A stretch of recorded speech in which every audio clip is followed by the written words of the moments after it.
अस्सलाम वालेकुम वरहमतुल्लाहि वबरकातुहू। देखिए, आज फिर से एक भयानक वीडियो आया है आपा का, जिसमें उसने एक मोटा ऐलान किया। क्या आप क्या चार मीनार कॉन्स्टिट्यूंसी पे 2024 की सीट्स लोकसभा की असदुद्दीन ओवैसी पे क्या आप कंटेस्ट कर रहे हैं? यही सवाल था काफी लोगों का, काफी स्टेट से, काफी जगह से, सब लोगों का भी सवाल था। इसमें ईमेल्स भी ओपन करो वही सवाल, व्हाट्सएप भी ओपन करो यही सवाल थे। तो मैंने मुनासिब समझा कि आप सबको इसका जवाब मैं दे दूं। ये न्यूज आपने बिल्कुल सच सुना है, परफेक्ट सुना है। मैं इंशाल्लाह 2024 लोकसभा इलेक्शन हैदराबाद चार मीनार सीट्स कॉन्स्टिट्यूंसी से कंटेस्ट करने के लिए जा रही हूं और ओवैसी साहब से कंटेस्ट करने को जा रही हूं। भाई आपा, क्या आप ओल्ड हैदराबाद चार मीनार कॉन्स्टिट्यूसी, कैसा बोलते हैं, कॉन्स्टिट्युएंसी, वो भी बोलने नहीं आता इसको। कॉन्स्टिट्युएंसी से क्या, हम लोग का लैंग्वेज खराब हो रहा है इसको देख देख के। कॉन्स्टिट्युएंसी से क्या आप लोकसभा का इलेक्शन लड़ने वाले हो? जनाब barrister member of parliament Asaduddin Owaisi साहब के एगनेस्ट, अगेंस्ट है लेकिन ये एगनेस्ट बोलती है तो उसका लैंग्वेज जरा अपने अंदर आ गया। तो क्या एगनेस्ट में आप लड़ने वाले हो? और मैं उस इंसान पे कंटेस्ट करने को जा रही हूं जो ओल्ड सिटी को old city old city old city करके बना दिया है। इंशाअल्लाह आप माँ बहने, आप मेरे भाई सब मुझे हैदराबाद में साथ देंगे तो मैं जरूर कंटेस्ट करूंगी। ओल्ड सिटी को मैं न्यू सिटी बनाऊंगी और ओल्ड सिटी को मैं गोल्ड सिटी बनाऊंगी और आपके जिंदगियों में जरूर तब्दीली लाऊंगी। और अब जो हालात है ओल्ड सिटी के, रास्ते देख लीजिए, नदियां, गलियां देख लीजिए, घरां देख लीजिए। यानी मैं इसके जाहिल के इल्म में इजाफा कर रहा हूं खाली। बोलती है कि मैं अगर लोकसभा, देखो ये जरा जिसको थोड़ा पॉलिटिक्स मालूम है वो समझेगा कि लोकसभा में अगर मैं जीत के आ रही, तुम लोग मेरे को जिताओ जिताओ, मेरे को और मोटा करो, यानी बड़ा करो, मोटा बोले गुजराती, मोटा भाई बोलते बड़ा भाई, तो मेरे को और मोटा करो और मैं उधर जाके बैठूंगी और ये जो ओल्ड सिटी जो है ना, इसको गोल्ड सिटी बना दूंगी। तो ये एग्नेस्ट में खड़े होने वाली जो औरत है, मैं इसको ये बताना चाहता हूं कि आपा, स्टेट का एक लिस्ट होता है जो पॉलिटिक्स में होता है ना, एक महीना भी तो उसको समझ में आता है कि भाई स्टेट गवर्नमेंट का, स्टेट का एक अलग लिस्ट होता है, सेंटर का एक अलग लिस्ट होता है। एक मेंबर ऑफ पार्लियामेंट जो है, लोकसभा के अंदर का जो मेंबर ऑफ पार्लियामेंट है, वो सेंटर के कानून बनाने में उसका योगदान देता है, यानी कंट्रीब्यूशन देता है, या उसका रोल होता है सेंटर में। वो स्टेट के लिस्ट को इफेक्ट इतना नहीं कर सकता कि भाई वो एक सिटी को ओल्ड से गोल्ड बना देगा अपनी जिद पे आके कि भाई ये ओल्ड है, इसको मेरे को गोल्ड बनाना है। तो ये ऐसा बोल रही है। और भी बहुत सारे ऐसे जाहिल लोग हैं, हमारे प्यारे प्यारे भाई लोग, जो ये बोलते हैं कि भाई ये ओल्ड सिटी जो है, ये AIMIM के मेंबर ऑफ पार्लियामेंट या मेंबर ऑफ लेजिस्लेटिव असेंबली या कॉर्पोरेटर्स लोग की वजह से ओल्ड है। तो वैसा नहीं है। उनका पॉपुलेशन क्या है, कौन सरकार में है, ओके, सरकार जो मेजॉरिटी है सरकार का, अगर उसके दौर पे उसमें प्रोग्रेस नहीं हुआ तो उसका एक सरकार कौन सा, वो भी स्टेट का सरकार, सेंटर का नहीं। सेंटर इसमें इंटरफियर नहीं करता है, सेंटर के जो मेंबर ऑफ पार्लियामेंट से इसमें इंटरफियर नहीं करते। भी स्टेट का लिस्ट होता है, जाके चेक करो, जिसपे कानून बनता है कि भाई जिसमें प्लानिंग होती है, पब्लिक वर्क डिपार्टमेंट्स में ये सब चीजें सबमिट होता है कि भाई इसको अपने आगे कैसा प्लान करेंगे, कैसा इसको बढ़ाएंगे, तो ये स्टेट लिस्ट का आता है। लेकिन नहीं, आपा जो है वो मेंबर ऑफ पार्लियामेंट बनना चाहती है और वो काम करना चाहती है कॉर्पोरेट लेवल का, छोटे लेवल का, यानी in the sense corporator level का और MLA लेवल का, कि मैं, मेरे को तुम उधर बिठाओ, मैं यहां पे सब कुछ ठीक करूंगी। तो इसको मालूम नहीं है, मेन बात यह है कि इसको मालूम नहीं है। इस मामले में वो इग्नोरेंट है, इन कोटेशंस जाहिल, जिसको इग्नोरेंट बोलते हैं। तो इसके इल्म में इजाफा करने के लिए मैं ये वीडियो बना रहा हूं। तो भाई MP बन के लोकल काम इस तरीके का तुम नहीं कर सकते, तुम सिर्फ सेंटर में जाके कानून बना सकते, और तुम्हारी उतनी हैसियत होनी चाहिए, उतनी कैपेबिलिटी होनी चाहिए, वैसा सोशल वर्क ऑलरेडी तुमको जमीन पे किया हुआ होना चाहिए, तब जाके तुम इतने बड़े बड़े ख्वाब देख सकते हो। ये न्यूज आपने बिल्कुल सच सुना है, परफेक्ट सुना है। मई इंशाल्लाह 2024 लोकसभा इलेक्शन हैदराबाद चार मीनार सीट्स कॉन्स्टिट्यूंसी से कंटेस्ट करने के लिए जा रही हूं और ओवैसी साहब से कंटेस्ट करने को जा रही हूं। ये मैं आज से कंटेस्ट नहीं कर रही हूं। 2012 से जब ओवैसी साहब ने झूठा एक एफआईआर करके आप तमाम मुसलमानों को तोड़ने की कोशिश की, उस दिन से मैं कंटेस्ट कर रही हूं। मैंने नीचे के कोर्टों में कंटेस्ट किया और गलत तरीके से आधी आधी रात में घर में ऑफिसरों को अपना पॉलिटिकल पावर बताकर भेजने पर मैंने कंटेस्ट किया और नाहक से उठाकर अंदर रखकर हजारों मुसलमानों के, लाखों मुसलमानों के घरों की रोजी को बंद करवाने के ऊपर भी मैं अंदर बैठ के उस पर कंटेस्ट किया।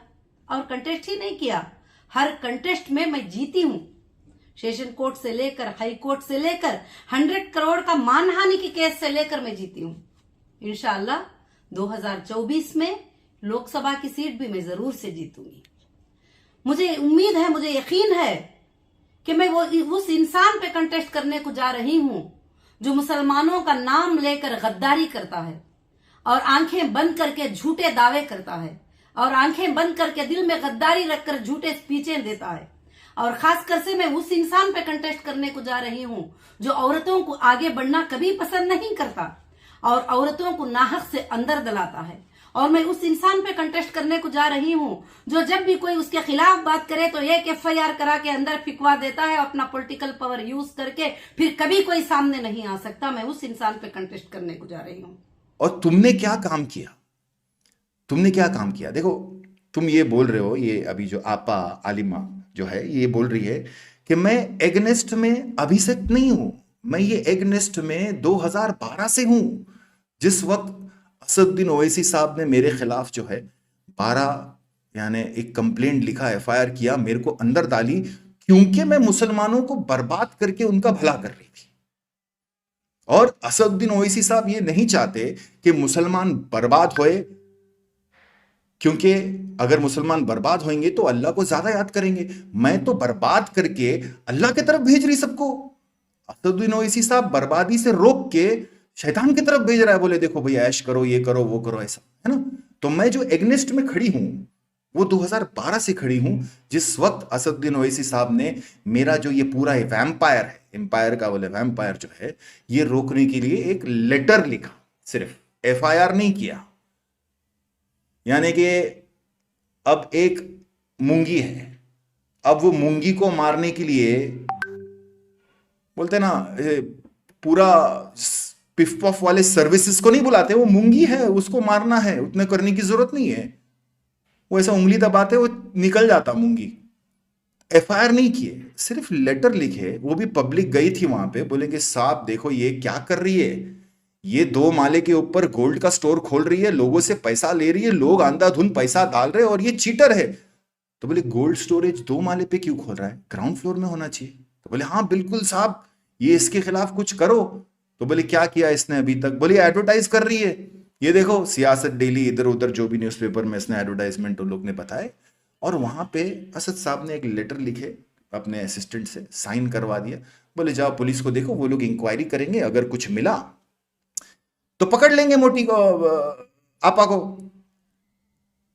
तो लेटर लेके वहां पे गए, पुलिस ने इंक्वायरी करी शुरू में और लोग ने फिर पकड़ लिए तो बुलाए। तो उस वक्त क्यों इसके ऊपर कुछ हुआ नहीं, इसको कोई क्लीन चिट नहीं मिला, क्लीन चिट नहीं मिला, उस वक्त इसके ऊपर कार्रवाई क्यों नहीं हुआ? क्योंकि उस वक्त कोई अलग किस्म का कंप्लेनेंट ऐसा नहीं था जो ये बोल सके कि इसने मेरे से पैसा ली और ये अब मेरे को पैसा नहीं दे रही है, समझे। ये कंप्लेनेंट लोग ने इसको अंदर करवाया। लेकिन फिर भी ये चाहती है कि भाई मैं एग नेस्ट में खड़ी हूं, एग के नेस्ट में खड़ी हूं, और फिर उसके साथ मैं किसी को अंदर खींचूं ताकि मेरे को उनके ऑपोजिशन वाले पावर जो है वो गोद में बिठा दे। हम क्या बोलते हैं, बिठाओ बिठाओ, हमको तो मजा है, हमको क्या करना है, तुम एआईएमआईएम से लड़ो, तुम बीजेपी से लड़ो, या बीजेपी के एग्नेस्ट में जाके बैठ जाओ, या किसी भी एग्नेस्ट में जाके बैठो, खुद का एग्नेस्ट बनाओ। ये जो भी तुम करो, तुम किधर भी करो, हमको क्या है। खास कर से मैं तमाम मेरे भाई बहन जो सवाल किए थे इंडिया से, उन सबको मेरा यही जवाब है कि हाँ, मैं कंटेस्ट कर रही हूं, मैं कंटेस्ट करूंगी इंशाअल्लाह। ऑल इंडिया महिला एम्पावरमेंट पार्टी जो है पूरे हिंदुस्तान में कंटेस्ट करेगी, मगर खासकर से जो लोकसभा की सीट है उस पर मैं कंटेस्ट करूंगी, हैदराबाद की सीट के ऊपर। आप सब साथ देंगे तो मैं जरूर वर्ल्ड सिटी को न्यू सिटी बनाकर, वर्ल्ड सिटी को गोल्ड सिटी बनाकर मैं चमका के बताऊंगी। और 5 साल में आप तब्दीलियां जरूर से जरूर देखेंगे। मैं आपकी मां बनकर, आपकी बहन बनकर, आपकी बेटी बनकर। हम ये पूछ रहे हैं कि तुमने 2012 छोड़ो, 2010 से लेके अभी तक तुमने क्या हराम काम किया।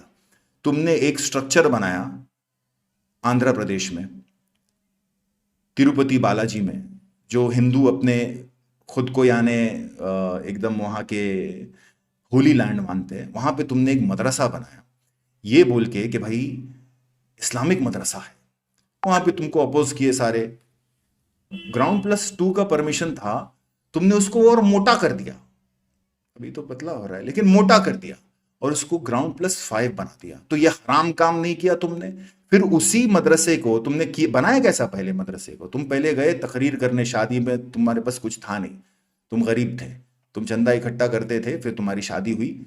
ओके, बचपन में बच्चे लोग जो चंदा इकट्ठा करते वो करते थे, फिर तुम्हारी शादी हुई, तुमको तुम्हारा शौहर जो है लेके गया हज में तुमने तकरीर कर दी औरतों के खेमे में कि गरीब बच्चियों को मैं तालीम देना चाहती हूँ, बहुत पोटेंशियल है वहां पे रिवर्जन का, मैं बहुत तालीम देना चाहती हूँ, मिलती नहीं है, जिसकी वजह से जो बच्चियां जो है वो आगे बढ़ नहीं सकती है। तो तुमको वहां पे अरब लोगों ने, औरतों ने फंडिंग देना शुरू किया, तुमने जमीन खरीदा, जमीन के ऊपर 1 माले का मदरसा बनाया। वो फोटो दिखा दिखा के अहले हदीस के तंजीमों में बताया कि मैं अच्छा काम कर रही, तुम्हारा जो काम था वो हराम का था।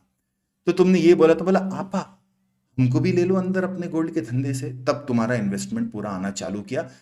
एक तरफ तुम JNAS का वो दिखा रहे कंस्ट्रक्शन, दूसरी तरफ अपने आप को डॉक्टर बना दिए फुकट का, कोई तुम्हारे पास डिग्री नहीं है। तीसरा तुमने अपने आप को आलिमा बता दिया, एकदम जाहिल जैसी तो बातें करते हो। वो तो इज्जु मंतशा वो तो जिल्लु मंतशा के आगे कुछ आता ही नहीं है। 2-4 तुमने सीख लिया और लोगों को बोल दिया आलिमा हूं। आपा जो है रसूल सल्लल्लाहु अलैहि वसल्लम जैसा काम करती। जेल में गई तो बोले यूसुफ अलैहि सलाम की सुन्नत निभा रही, पॉलिटिक्स में गए तो बोले मूसा अलैहि सलाम क्या करते थे, पॉलिटिक्स ही तो करते। ऐसा सब हराम काम तुम्हारा चलते चलते चलते चलते बंद हो गया, शेख अहमदुल्लाह कुरैशी और बहुत सारे लोगों की वजह से। और असदुद्दीन ओवैसी साहब के लेटर ने भी एक रोल उसमें प्ले किया। तो तेरे को जलन हो रही कि मैं मुसलमान को सुकून से बर्बाद कर रही थी, लेकिन असद साहब और ये जो दूसरे साहब लोग हैं हमारे शेख अहमदुल्लाह कुरैशी साहब, इन लोग से देखा नहीं गया। इसीलिए तू अभी और मोटा होके, यानी मतलब और बड़ा होके इलेक्शन लड़ना चाहती है 4 मीनार को और बर्बाद करने के लिए।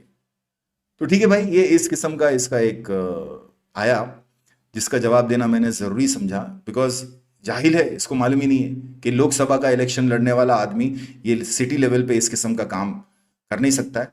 और इलेक्शन में लड़ने के लिए, आगे वोट, लोगों का वोट हासिल करने के लिए ये कुछ काम करके दिखाना पड़ता है। ये ऐसे ही कोई नहीं अपना वोट है ना फेंक देता है। अगर कोई असद साहब को वोट नहीं देगा तो वो ऑब्वियसली बीजेपी को वोट देगा ताकि वो जीते, नहीं तो वोट देगा ही नहीं, वो वोट देगा ही नहीं। वो क्या होएगा हम देखेंगे, ज्यादा जलसे होंगे। एक तरफ असद साहब का कैंपेन निकलता रहेगा, एक तरफ मोटी नहीं आपा का कैंपेन निकलता रहेगा। हम देखेंगे ये क्या कर रही है, उसके बीच में हो सकता है इसको पकड़ के मैं जेल में डाल देंगे लोग, और ये फिर से बोलेगी कि मेरे को जेल में डाला क्योंकि मैं इलेक्शन में लड़ रही थी, मैं तो अमानतदार हूँ, दीनदार हूँ, दयानतदार हूँ, और भी कुछ है, बहुत सारा है। तो मैं तो वो हूँ, मैं तो इलेक्शन का बोली इसलिए मेरे को अंदर कर दिया, नहीं तो मेरे को अंदर नहीं होता। ये पॉलिटिकल कॉन्स्पिरेसी है, मैं एकदम करेक्ट हूँ, समझे, ऐसा उसका। तो ये मैं आजकल नहीं देखता भाई, मेरे को उल्टी जैसा आती, मैं नहीं देखता, नहीं देख पाता। लेकिन अभी किसी ने भेजा, बोले इलेक्शन लड़ रही है, तो मैं ये बोलता हूँ कि भाई ये अगर इलेक्शन लड़ रही है तो बहुत अच्छी बात है। इसका और AIMIM के टक्कर के बीच में हमारा मामला जो हाईलाइट होगा, और हम और बोलेंगे इंशाल्लाह, और ज्यादा बोलेंगे। और ये जिसका और वीडियो आएगा तो इसके और भी उसका जवाब देंगे। इसको अभी जहालत से थोड़ा हमने बाहर निकाला है इस वीडियो के जरिए। ठीक है भाई, इतना तो हमने अच्छा